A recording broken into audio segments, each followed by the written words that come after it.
এই সংগ্রামের সঙ্গী হয়ে আছে এই বেহাল সড়ক, তাই এটাকে নিয়তি মানছেন শাহজাহান। যদি রাস্তাটা ভালো হইতো তো আমাগুলোকে একটু ভালো হয়, যে যানবাহন চালা যেত না, টাইম নাই তো পরিস্থিতি খারাপ। আমরা তো অনেক বছর ধরেই দেখতে আছি। যাত্রাবাড়ির মোড় থেকে কাজলা পর্যন্ত মাত্র 1 কিলোমিটারের এই রাস্তা মানুষকে 10 কিলোমিটারের ভোগান্তি দিচ্ছে। গর্তগুলো দেখা যায় কি ঠিক করার সময় পুরোপুরিভাবে সুরকি দিয়ে পরিপূর্ণ করে না, যখন দেখা যায় কি গাড়ি চলার সময় ওই জায়গায় আবার ডেবে যায়। সবাই আশ্বাস দিতেছে যে কোনো টাইমে করে ফেলাইব, খালি উন্নয়ন হয়েছে উপর দিয়া ভাই, নিজটা কিচ্ছু হয় নাই ভাই। গাড়ির ঝামেলা, অ্যাক্সিডেন্ট এই জন্য সাধারণ মানুষেরও ঝামেলা হয়, কষ্ট হইতেছে। দীর্ঘ সময় রক্ষণাবেক্ষণ আর মেরামত না করাতেই রাস্তার এমন দশা হয়েছে। একবার গাড়ি ফাঁসে গেছে, পরে একাতা ট্রেনে উঠেছে, পরে পাবলিক নামায় পরে গাড়ি উঠাইতেছে জগ লাগায়। 5 সিট ভাঙা জায়গা, গাড়ি রাস্তা দাঁড়া জায়গা, রাস্তা যানজট লাগে। বড় বড় গর্তের উপর দিয়ে ঝুঁকে নিয়ে চলছে রিক্সা, ভ্যান সহ ছোট বড় সব রকম যানবাহন। কেবল জাম হয়ে গেল, এই যে ট্রাক গেলে দেখেন আমারটাই সামনে কেটে গেছে।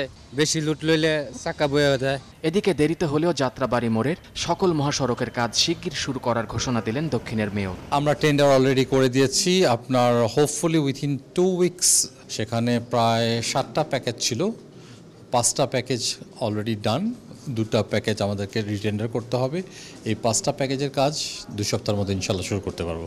শুধু কাজলার মোড় নয়, যাত্রাবাড়ির মোড় থেকে সব রকম সংযোগ সড়কের কাজও শুরু হবে বলে জানান তিনি। ডলার মেহেদি, 71, ঢাকা। ওদিকে ঢাকা উত্তরের সাথে যুক্ত হওয়া 8টি ইউনিয়নের বেশিরভাগ এলাকার যোগাযোগ ব্যবস্থা বেহাল।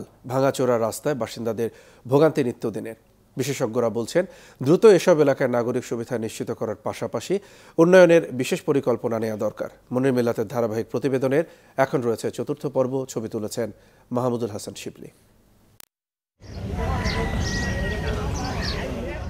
এটি পথ নাকি ডোবা সেটি ভাবার সময় নেই। কাদাপানিতে মেতেছে দুরন্ত শিশুরা।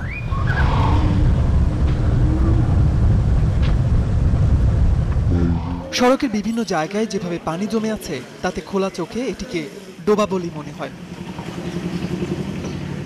অথচ এটাই সাতারকুল থেকে বেড়াইত যাবার মূল রাস্তা। শেষ কবে এই রাস্তার সংস্কার হয়েছে তা কারো জানা নেই। ভোগান্তিরও শেষ নেই এলাকাবাসীর। এই দেখেন, আমি এইমাত্র যাত্রী নিয়ে এলাম, আওয়ার সাথে সাথে আমার চাক্কা গেল না, চলার মতো কোনো ভাবই থাকে না। ট্রাক তারপরে বা যা কিছু এমনি নর্মাল অটোগুলোও ওখানে বাইজে পড়ে। রাস্তা যে অবস্থা আপনি দেখতেই পারতেছেন, মানুষ হাঁটতেই পারতেছে না। ঢাকা উত্তর সিটি কর্পোরেশনের সাথে নতুন যুক্ত হওয়া বাড্ডা, ভাটারা, সাতারকুল, ডুমনি, বেড়াইত, উত্তরখান, দক্ষিণখান ও হরিরামপুর ইউনিয়নের বেশিরভাগ এলাকার রাস্তারই এখন এমন অবস্থা।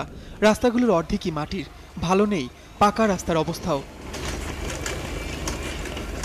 সিটি কর্পোরেশনের অংশ হলেও কবে তারা নাগরিক সুযোগ সুবিধা পাবেন তা নিয়ে সন্দিহান এলাকাবাসী। এসব এলাকার কাঙ্ক্ষিত উন্নয়নে সরকারকে শিগগিরই বিশেষ পরিকল্পনা হাতে নেওয়ার পরামর্শ দিলেন স্থানীয় সরকার বিশেষজ্ঞরা। নগরের সীমানায় থাকলেও ঢাকা মহানগরের এখনও সেবার দৃষ্টিকোণ থেকে এবং অর্থনৈতিক দৃষ্টিকোণ থেকে দুইটাতে অ্যাকচুয়ালি অনেক ধরনের গ্রামীণ বাস্তবতা এবং সেবার দৃষ্টিকোণ থেকে অনেক পিছিয়ে পড়া জায়গা। সুতরাং এটার জন্য একটা আলাদা দ্রুত অবকাঠামো উন্নয়ন পরিকল্পনা এবং এই করের যে বিষয়গুলো যেন অন্য অঞ্চলের মতো না হয়, অ্যাকচুয়ালি এটা আলাদা করে যেন হয়।